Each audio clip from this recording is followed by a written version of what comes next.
দিনের শুরুটা হয় আমার এই 1 গ্লাস চিয়া সিডের জল দিয়ে। তো এই চিয়া সিডের জলটা বানানোর জন্য আমি কিছুটা চিয়া সিড আগের দিন রাত্রেবেলায় ভিজিয়ে রেখেছিলাম। সেখান থেকে 2 চামচ চিয়া সিড নিয়ে উষ্ণ গরম জলে গুলে নিয়ে এই জলটা বানিয়ে নিলাম। তারপর আমি, আমার হাজব্যান্ড, আমার ছেলে, আমরা 3 জনাই এই জলটা খাই সকালবেলাতে খালি পেটে।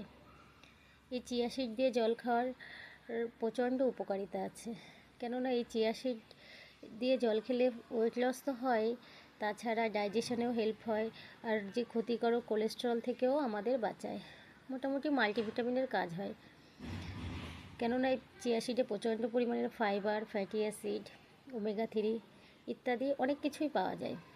তাছাড়া দেখো, আমি কিছুটা ড্রাই ফ্রুট আর ফ্রুটস নিয়ে নিয়েছি।